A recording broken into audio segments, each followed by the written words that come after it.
When I returned home, I found the shoes of another woman in the hallway. I had been away suffering through long hours of difficult delivery and was relieved to be finally home with my newborn. My few days old daughter was sleeping soundly in my arms. However, my heart was thumping faster and faster despite her calm breathing. I quietly walked into the back of the house, trying not to make sound with my footsteps.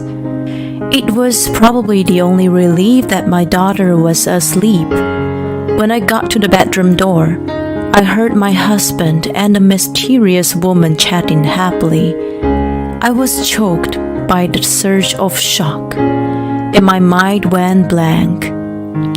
In the midst of it all, I managed to keep my sanity with the presence of a tiny new life in my arms. I felt sorry for putting her in the middle of such a painful situation and apologized to her in my head. I gently opened the door and looked through the narrow crack to see what was going on inside. There they were. Oh my God, it's her. My husband Jordan and I met at a volunteer group. My friend Christy invited me to go with her, and there he was. He was friendly and funny and talked to us frankly. Not only was he a good communicator, but he was also very active in volunteer activities. He was willing to take up projects that were said to be hard and stressful. He was admired by people around him, and of course, I was one of them. Because of his intended experience, he had no trouble getting the job he wanted. I followed his example and did my best in both volunteering and studying. As a result, I landed a job in the firm I wanted. While celebrating with Christy at a bar, we bumped into Jordan for the first time since he graduated. I was so excited to see the guy I had admired for the first time in a long while that I asked him out to a movie on the spot. He happily took up my offer, and we started going out from the day we had the first date. A year later, we were married. Christy was surprised at the speed, but I was confident that he would be the one for me. Although I had little experience with men, I felt strangely comfortable with him. It's delicious. You're the best cook.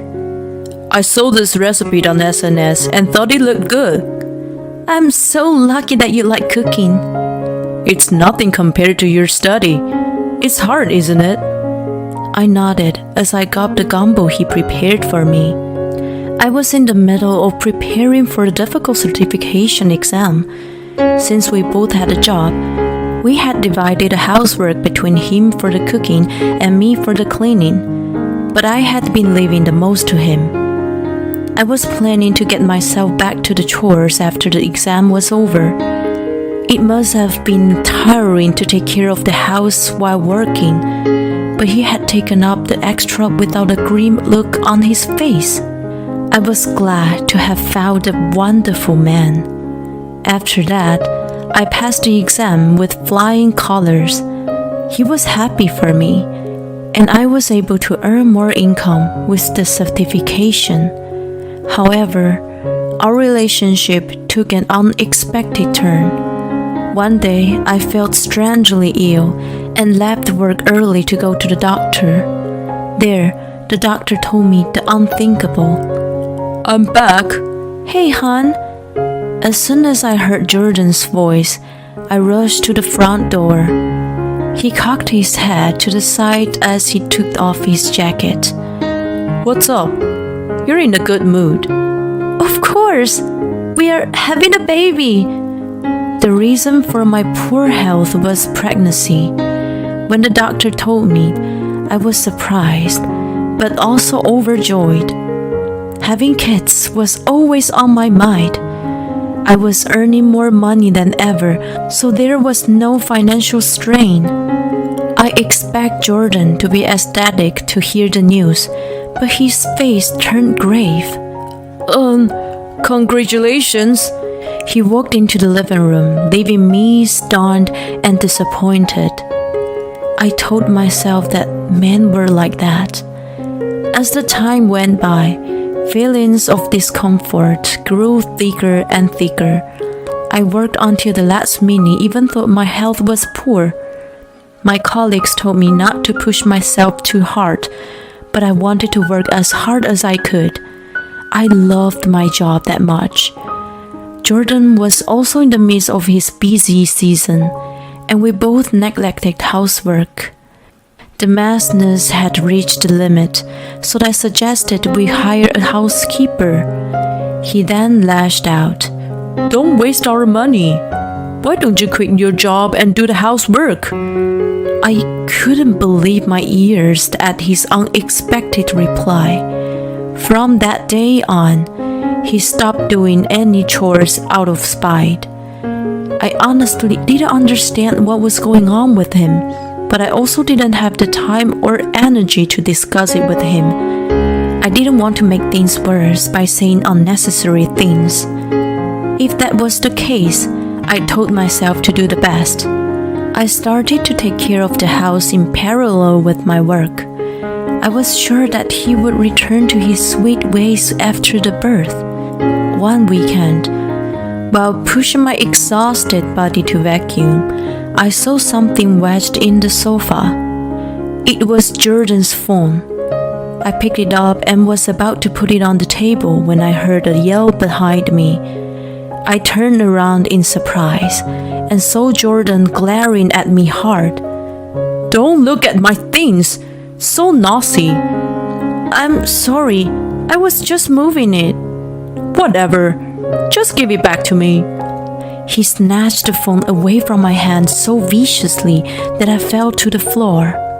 He sighed in frustration. Don't be the drama queen just because you're pregnant. My mom said that she worked hard while she was pregnant with me. You're so spoiled. His words felt like a slap on my face, and my mind went blank. Did he really need to say that much? He was disgruntled and stared at me coldly. I feel sorry for the child, having such a pathetic mother. I'm sorry. I reflexively apologized when the child was mentioned. I was going to give birth to and raise a human being. There was no time to discourage or hurt. I apologize for looking at your phone, so don't talk to me like that. Are you blaming me now? You used to be cute, but you've changed. I looked down, hearing the insult coming out of him. The next day, I fainted from anemia at work. I had the will to continue working, but I seemed to reach my limit. I talked to my boss that day and set a date for my resignation. A few weeks later, I visited the hospital again. You're anemic, so there's a good chance you have a difficult natural birth. Is that so? Yes, and it's not so good that you're a little overweight. Try to exercise more and eat healthy. I had countless ideas of what was being said. Jordan's food was tasty, but it was often oily and heavy with high in fat and sugar, the kind of food that so-called men enjoyed. I normally got them all, justifying as storing stamina for busy work. After I became pregnant and started cooking for myself, I thought I had kept the amount in moderation, but it was still not enough. Jordan also looked at me with disdain when he saw me. I wonder if the change in his attitude was also due to my weight gain. We hardly spoke to each other anymore, and our relationship had grown cold. Although I wanted to improve the situation, I had no idea what to do. A few days later, I woke up to find Jordan asleep on the sofa. I could smell the faint odor of alcohol. which made me assume he had come home early in the morning. As I wondered if he had taken out his clients, I covered him with a blanket and noticed something slip out of his pocket. It was a card for a motel known for people to conduct shady business in. Looking at the black card, which gave off an air of unnecessary sophistication, I instantly felt the blood rush to my head. "Wake up!" "What the? Leave me alone!" "Leave you alone? What the heck is this? I'm getting a divorce." His eyes swarmed as I held the card out in front of him. That was the best proof of all. As if the floodgate was opened, my accumulated dissatisfaction poured out of my mouth. Once it started, I couldn't stop it, and the words just flooded out. Tears began to stream down my face, and I felt sorry for myself. I couldn't help but cry out for my brother. We were tight-knit, and he was always there for me whenever I was in need. It was a remnant of my childhood. I still called out to him when my emotions were running high. I knew I had to stop doing that, but when I was in panic, my mouth moved before I could think. I expected Jordan to laugh at me, but his face turned pale to my surprise. "I'm sorry. It's my fault.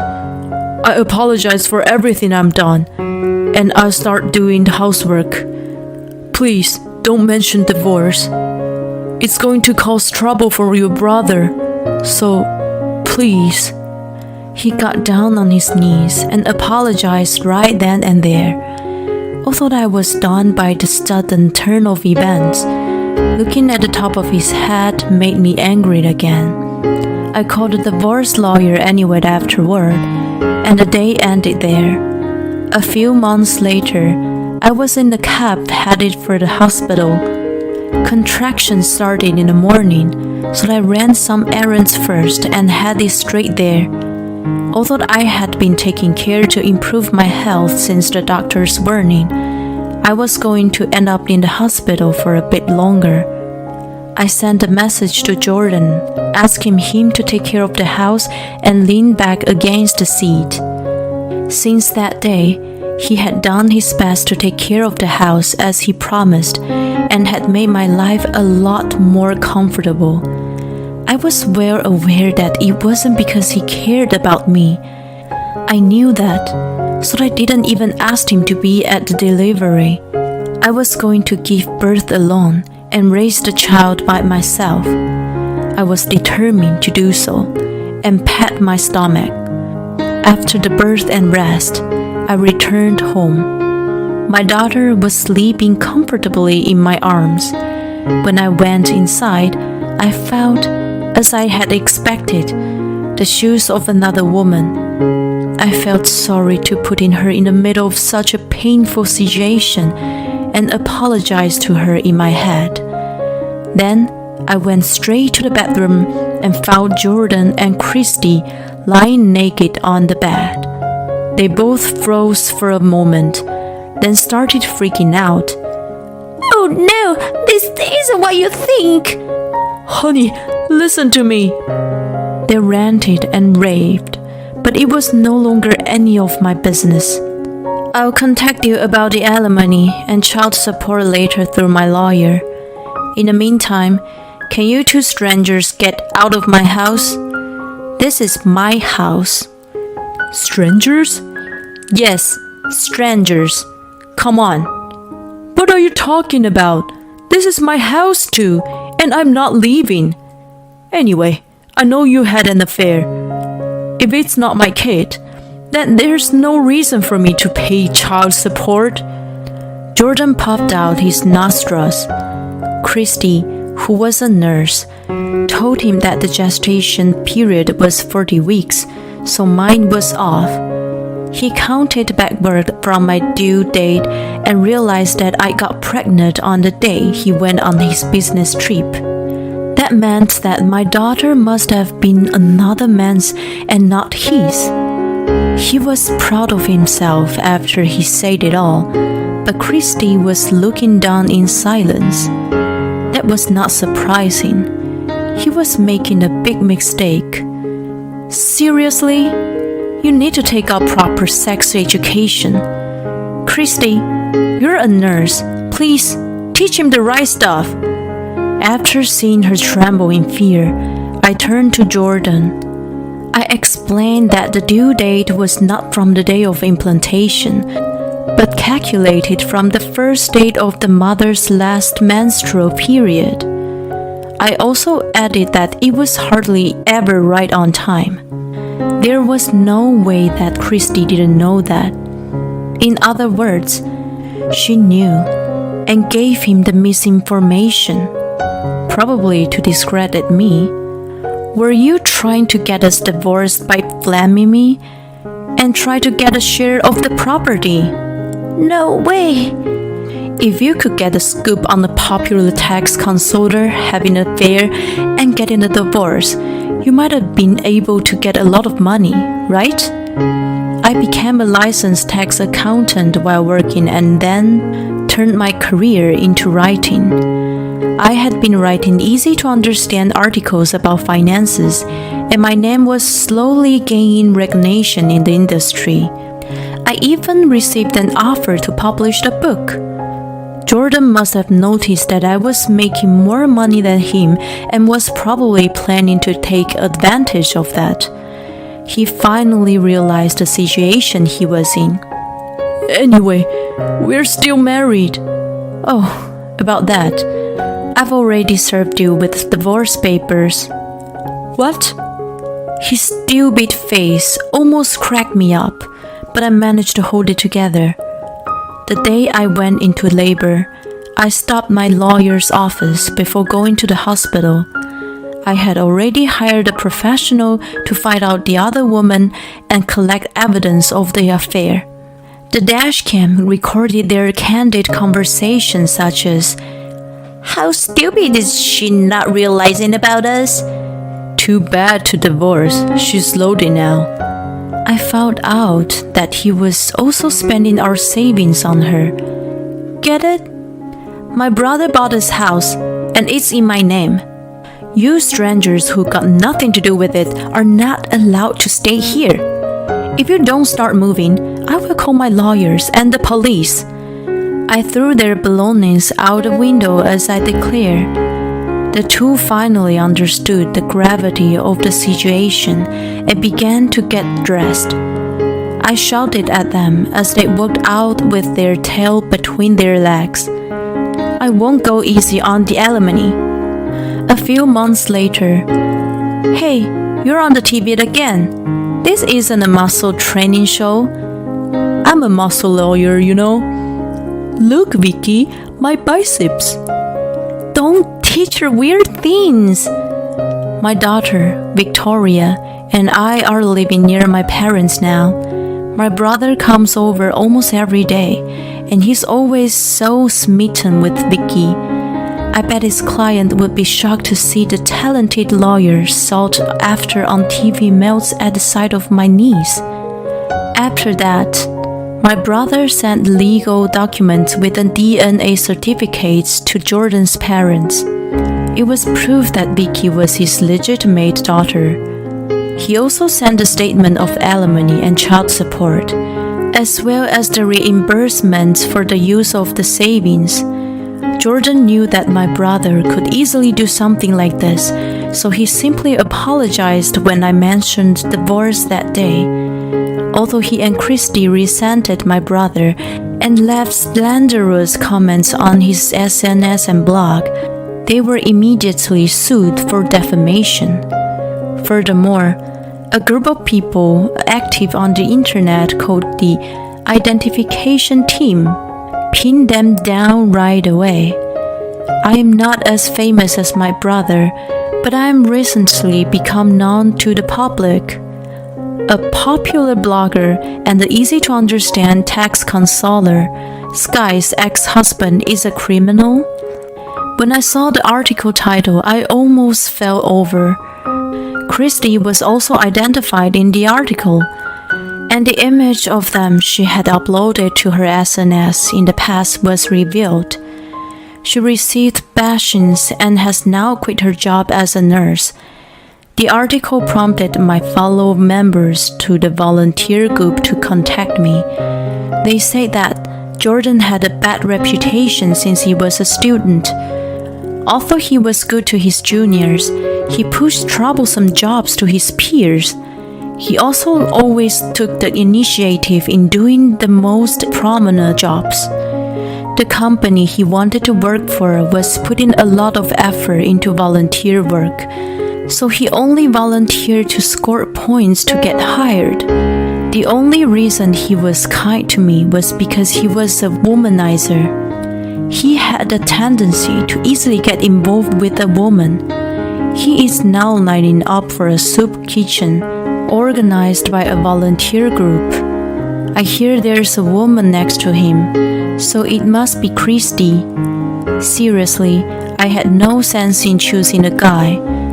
If you're going to get married again, get a guy like me, sis, says a never married single guy. Vicky is beaming happily in his arms. The future I'm going to share with this girl has just begun.